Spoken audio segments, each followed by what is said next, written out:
I'm Rendan. This is Voyagers. This is our best chance to find a habitable planet. So, Voyagers is a new movie from Neil Burger, the director of such hit films as Limitless, Divergent, and The Illusionist. I haven't seen The Illusionist, but all his other work I am not a fan of. But I wanted to see this, maybe out of morbid curiosity or because I hate myself. But I saw the trailer, thought it looked terrible, and said, I'm in. So I went and saw it, and it's terrible. It's actually worse than I expected it to be. At the least, I expected this to be a slightly underwhelming, if watchable, YA drama, romance, maybe thriller. But this is an embarrassing, terrible, nearly unwatchable, hilarious thriller that is so ridiculously stupid, it's kind of has me at a loss for words. We breed and raise our own crew. 3. Train them in isolation to prepare them for life in space. The main premise of the movie is mildly interesting from a sci-fi movie perspective. It kind of has this high concept about a bunch of kids that are flying to another Earth-like planet to inhabit it because the Earth is getting to be unlivable. There's a kind of a little climate change thing at the start of this, a little sprinkling of that. And that's why they're going to another planet. It's set in like 2063 or something. I don't know how far this Earth-like planet is from Earth, but it apparently only takes 86 years to get there. They must be traveling at the speed of light or near it or faster to get to an Earth-like planet in that span of time. But hey, you know what? It's a YA sci-fi movie, who cares? Unfortunately, the premise is unwound and undone very early on by some horrific logistical and logical issues that are incredibly stupid, and the movie hangs on these stupid things. The first act is embarrassing and possibly the worst first act of all time. It features Colin Farrell talking to some people, and these people saying that they're planning this mission to another planet and they can't get people on board for some reason, which is highly unlikely. How many people signed up to go to Mars for Elon Musk? I imagine thousands, if not millions. Now, of course, this corporation isn't Elon Musk, but you can't find 30 people to go to another world? And your excuse in the movie is that they'll miss Earth? What kind of an excuse is that? I can find 30 people that would want to go to a habitable planet like today. I mean, I would sign up because I like space. Yeah, who cares about Earth? I'm gone. So they decide that the best course of action is to artificially grow children in artificial wombs and isolate them from everyone on the planet, including the planet, so that they won't become attached to the planet. Which is so stupid and unbelievable.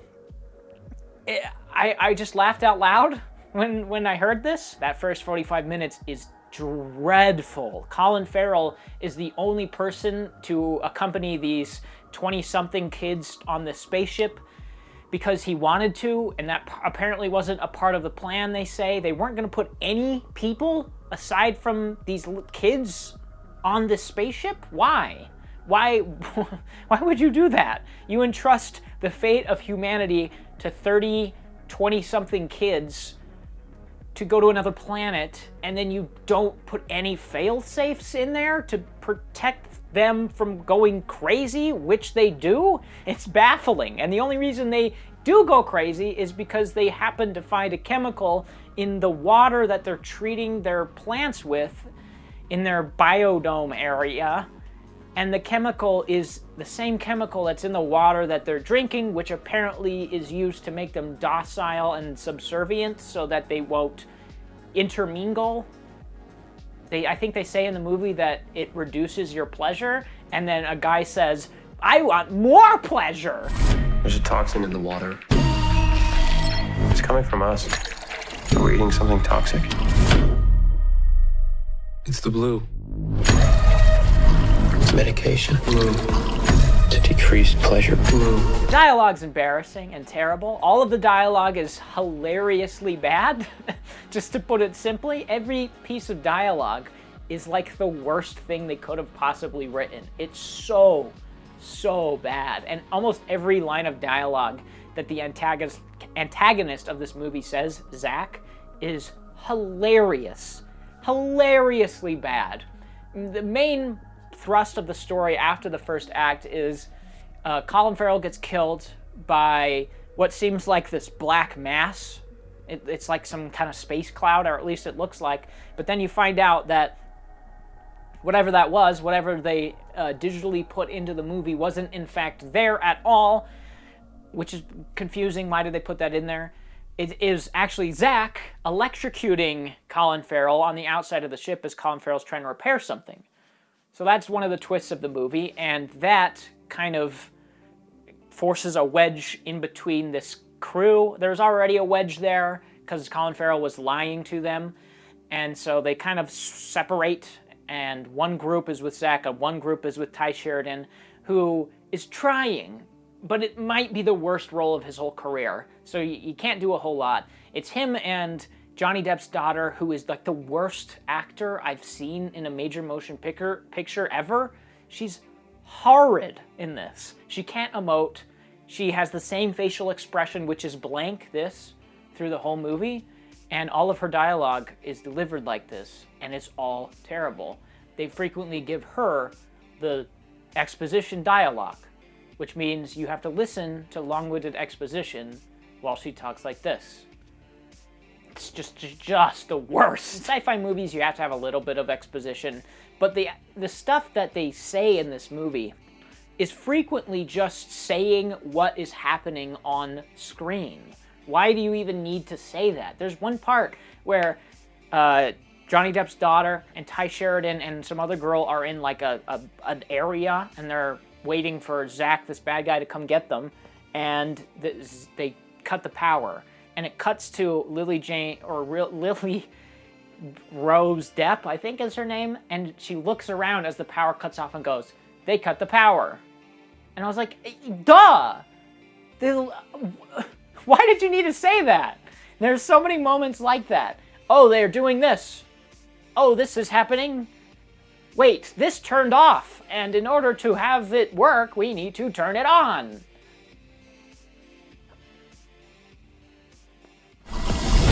I'm not drinking it. What does it feel like to feel something? The characters have absolutely nothing interesting about them. They just are polar opposites or aren't. It's like the worst possible characterization. This character, Zach, becomes a megalomaniacal maniac because... why? I don't know. He stopped drinking the water, which had the docile chemical in him, and so did Ty Sheridan, and then he just got crazy and started groping girls in a hilariously weird scene where he goes up to Johnny Depp's daughter and he just touches her face and then touches her arm and then just grabs her boob and she slaps his hand and then he does it again. I laughed uncontrollably and I felt bad because it's rapey and weird, but the way it was presented was just in this flat wide shot and it was hilarious. But that's the keystone of this story, is this blue water that they're drinking to make them docile. That's the reason this story gets kicked off. It's the only reason that this movie exists. If that water wasn't a factor, or if they just let these kids be kids and have some supervision, nothing would have happened. Why didn't you just put adults on the ship? It makes no sense to me. And the way that they go about showing that this docile chemical is wearing off is the most uncreative thing ever. I mean, it's the director of Limitless, and there's a lot of uncreative sequences in that, but at least they're able to infuse it with some charisma. Bradley Cooper is charismatic. There's no... it's like a charisma black hole, this movie. The way that they show that this docile chemical is wearing off is by them running in the hallways and laughing, ah ha ha ha, ah ha ha ha, and then wrestling. And I got you, In another hilarious scene where Zach is wrestling Ty Sheridan and he beats him, and then they both laugh. He's getting like choked out by Zach. He has like his forearm on his neck, and he gets off, and then he goes, yeah! And Ty Sheridan goes, ah, ha, ha, ha. And then he gets up and goes, yeah! And I cried.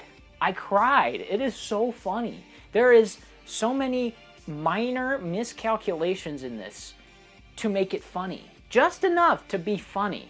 It's not so far in one direction where it's like boring and bad, where there are a lot of sequences that are boring and bad, like the love story between Ty Sheridan and Johnny Depp's daughter. That's boring and bad because Ty Sheridan has nothing to work with and Johnny Depp's daughter is dreadful. So I hated seeing them in any scene together. But the stuff with Zach, how he's like a mustache twirling villain, also saying horrifically bad dialogue and saying observations, is just bad enough to be funny, but not so bad that it's unbearable. So it's a weird movie. There's a lot of weirdness in this.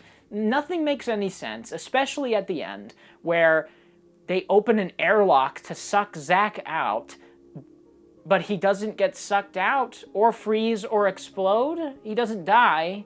When they open the airlock to outer space, he catches on to Johnny Depp's daughter, whose name keeps spacing out of my brain because she's so boring. And then Ty Sheridan like jumps on him and rips his shirt off, and then he flies into space and catches on to something, but he has his spacesuit on, so he's okay. And then Zach gets kicked out the door by Johnny Depp's daughter, and then he dies. Well, he's like flailing around as he falls, which... It's space. It's space. The airlock opens, you freeze. That's it. That's it. The temperature of the universe is like 2 degrees Kelvin. That's so close to absolute zero, everything would freeze. Unless you're close to a star, which they clearly weren't. What is this? You're not feeling what I'm feeling. What's going on? You're drugging us. But of course, this movie doesn't care about science, doesn't care about logic. It's just a YA teen romance, and that's all it had to be. And it can't even get that right. It can't even do that. The love story between Johnny Depp's daughter and Ty Sheridan is so forced and terrible, it's the worst part of the movie. It's so bad. They talk about how they found out that Zach killed Colin Farrell, and they're in her room, and Ty Sheridan's like, I don't know if this is gonna work. And she's like, it might not, but we have to try. And then he goes, okay, well, I'll leave you alone. And he starts to walk out, and the horrifically cliched line comes up. She goes, no, I don't want you to leave. Stay. And then we cut to them laying in bed next to each other, like this. And then she grabs his hand, and then they make out, and then the scene cuts to like 35 different shots of like their elbows or like their neck or their arm hair or their legs, and then it cuts to a wide and they're just like in their underwear, like nothing happened. They just kind of made out and then fell asleep. It's so bizarre. And then Zach comes to the door and he's like pounding on the door. He's like, I'm gonna get you, because he wants to rape her or something. That happens like 2 or 3 times. He tries to rape her and Ty Sheridan thwarts him every time, or Colin Farrell does. And he pounding on the door, I'm gonna get you. And then they open it and he says, oh, we're gonna have a feast, come eat. Like this dramatic scene where she pulled out a blade and Ty Sheridan's like, I'm gonna beat him up. But then he's just like, hey, well, let's go eat. And I laughed. We won't ever see the planet. I want to be honest with him. About everything. The spaceship is just a series of hallways with white things. That's it. It's like the laziest design choices. They're walking around a white hallway and they turn a corner and it's like the exact same looking hallway. There's no visual flair to it. There's nothing that separates certain rooms other than like the furniture in the room. They all just look the same. And it gets like exhausting to watch these characters walking around the same areas for the whole movie. It's the worst. The year is 2063, guys. You could have gone crazy, but no, it's just, oh, they're in a white room and a big thing's in the middle of it.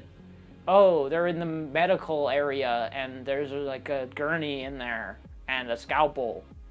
So whatever. Yeah, so this movie sucks. There's almost nothing redeeming about it. Like I said, there's a couple sequences that were kind of fun. There's a couple ideas that were kind of fun. There's one sequence where Ty Sheridan's in the walls and people overhear him in there and they think it's the alien. And I was like, oh, that's kind of a neat idea. Now Zach can use that as leverage, saying there is an alien. Look, I killed Colin Farrell because there was an alien and this proves I'm right. But no, they just like pull the wall apart and say, oh, it was Ty Sheridan. So that idea went nowhere. And the logic's terrible. The dialogue's terrible. The performances are mostly terrible. It has some embarrassing exposition and some embarrassing expositional observations and just a terrible story that makes no logistical, logical, moral sense whatsoever. No character arcs. The story progresses, but not in any interesting ways. It's just bafflingly bad. And even there's things that are like shocking to me. There's one scene where the camera's going down a hallway and then it cuts to Ty Sheridan and Zach like running all happy because they stopped drinking the blue juice. And in between those cuts is one frame of black.